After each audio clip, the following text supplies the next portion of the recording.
मालकानगिरी जिला माथिली ब्लॉक बिजु जनता दलर सभापति विद्याधर पुजारी नेतृत्व में आज सदर महकुमा शहीद लक्ष्मण नायक भवन ठारे बिजु जनता दलर 28तम प्रतिष्ठा दिवस पालित हो जाइछि। एही अवसर में बिजु जनता दलर सभापति तथा पूर्वतन मुख्यमंत्री नवीन पट्टनायक दीर्घ वर्ष धरी शासन में राज्यर विभिन्न योजना द्वारा आज राज्य में लोकों अर्थनैतिक अभिवृद्धि सहित गाँ गाँव में रास्ता निर्माण हो कि गाँ को गाँ लक्ष्मी बस चलवा द्वारा गाँवर लोक मैंने स्वल्प खर्चरे सहर में पहुंचा सहित स्वास्थ्य सेवा पाई पारुछंती। ताहा सहित मान्यवर पूर्वतन मुख्यमंत्री श्रीजुक्त पट्टनायक गरीब लोक मानक स्वास्थ्य सेवा पाई बिजु स्वास्थ्य बीमा कार्ड योजना करने द्वारा एक जुगान्तकारी पदक्षेप नहीं। एपरी गरीब लोक मानक पई अनेक योजना करने द्वारा बहु निरीह आदिवासी गरीब लोक माने ताहा द्वारा उपकृत हेउछंती। जहाको वर्तमान सरकार योजना नवीन बाबूंकर सही योजना गुड़िक कॉपी पेस्ट करी ताहार नाम परिवर्तन करुछंती।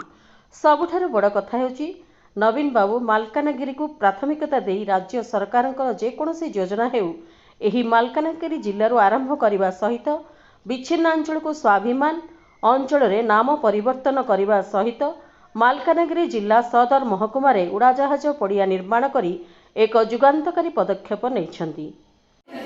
देखंतु आज ओडिशा सारा पवित्र जो 28तम नायक बिजु जनता दल जन्मदिन जयंती पालन करा दलर फाउंडेशन डे। तो आज्ञा आपण मैंने जानते मालकानगिरी जिला चित्रकोटा निर्वाचन मंडल रे माथली ब्लॉक एवं कैरपुट ब्लॉक समस्त जनप्रतिनिधि एवं बिजु जनता दलर कर्मकर्ता एकत्रित होइतलु एवं आपण मैंने जानते जे पूर्व सरकार रे बहुत की गुड़ाए योजना करछंती जन्मर मृत्यु पर्यंत ताकू कार्यकारी करने एवं वर्तमान 24 वर्ष पर सरकार चेंज करछंती। डबल इंजन सरकार आसती भाजपा सरकार आसती मोहन सरकार आसती।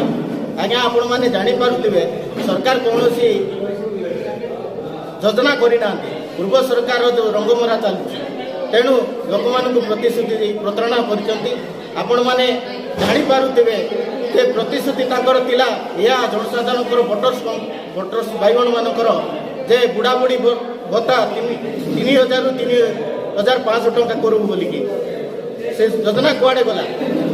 वर्तमान नाई कि 300 यूनिट बिजली मागना देव बोली कहते से योजना कुआड़े गला।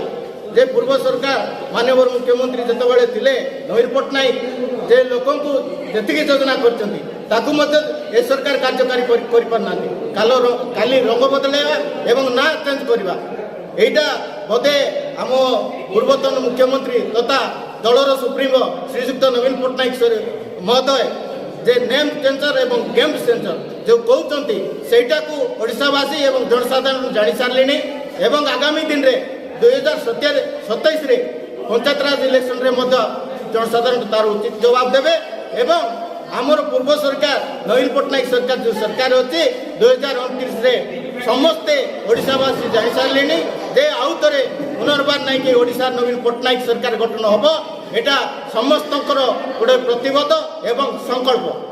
तो निश्चित भाव में आज सारा ओडिशा रे आज प्रतिष्ठा दिवस पालुचे एवं प्रत्येक ब्लॉक पालुची प्रत्येक पंचायत पालुची सारा ओडिशा पालुची।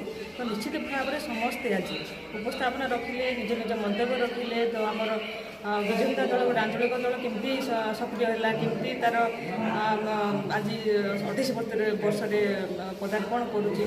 तो निश्चित भाव में आम समस्त को साहस देलु केमती शक्त हम प्रत्येक पंचायत प्रत्येक वार्ड प्रत्येक म्युनिसिपालिटी एडीसी जिला ब्लॉक पंचायत। मालकानगिरी जिल्लारू Prashant Kumar Sagaria report Prime TV Odia.